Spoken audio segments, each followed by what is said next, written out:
नमस्कार, मैं हूं आपके साथ अंकिता। न्यूज रूम 7 में आपका स्वागत है। चलिए रुक करते खबरों की ओर।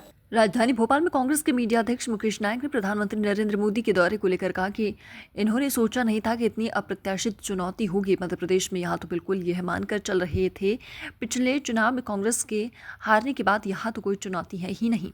इसी वजह से कह रहे थे कि यहाँ पर हम 29 में से 29 सीटें जीतेंगे। अभी भी उनकी भाषा यही चल रही थी, मगर पहले चरण के चुनाव के बाद उनको यह समझ में आ गया है कि इतना आसान नहीं है 29 में से 29। वहीं आगे उन्होंने कहा कि आज यह हालत है कि गली गली घूमना पड़ रहा है, इनकी धरती हिलती हुई दिख रही है। वहीं भाजपा के मीडिया अध्यक्ष आशीष अग्रवाल ने कांग्रेस पर पलटवार करते हुए कहा कि 4 जून तक का इंतजार कांग्रेस कर ले, इसके बाद उनके कार्यालय पर ताले तो पड़ेंगे ही, वहां पर जाने वाले कोई नेता भी नहीं मिलेंगे। वहीं मध्य प्रदेश में राष्ट्रीय अध्यक्ष जेपी नड्डा के आने को लेकर कहा कि भारतीय जनता पार्टी के नेता परिश्रमी है, चुनाव जीते हुए देखने के बावजूद बीजेपी के कोई भी नेता कोई भी कमी नहीं छोड़ रहे हैं। यह जनता के प्रति उनका आभार व्यक्त करना एवं जनता का आशीर्वाद उनको मिलता रहे।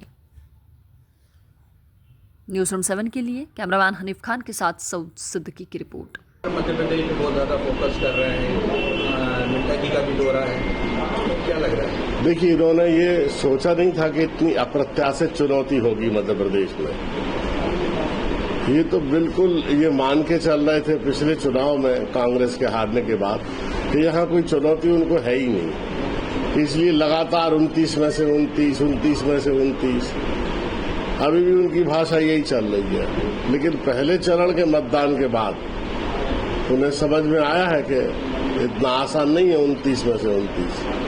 तो राजधानी में कांग्रेस के कोई बड़े नेताओं के लिए आ रहे हैं मध्य प्रदेश 24 तारीख को, क्या लग रहा है?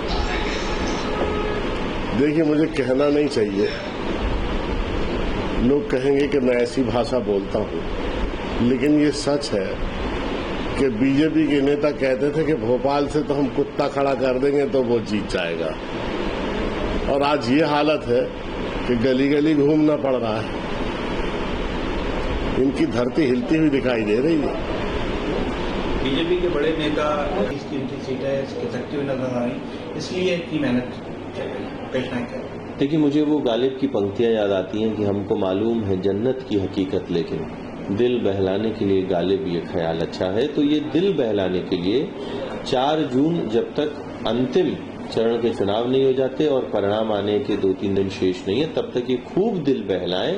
उसके बाद न सिर्फ इनके कार्यालयों में ताले पड़ेंगे, बाकी वहां पे जाने वाले कार्यकर्ता और नेता भी नहीं मिलेंगे।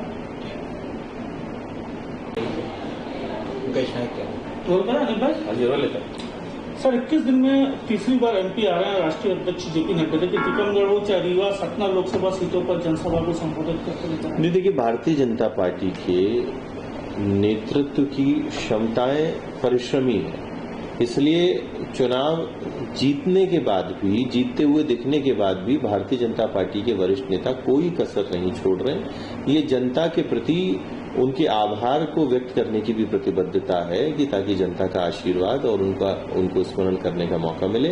ऐसे में प्रधानमंत्री जी, केंद्रीय गृह मंत्री अमित शाह जी और राष्ट्रीय अध्यक्ष जेपी नड्डा जी मध्य प्रदेश में पर्याप्त जनसभाएं रोड शो कर रहे हैं ताकि मध्य प्रदेश की जनता का आभार वो व्यक्त कर सकें।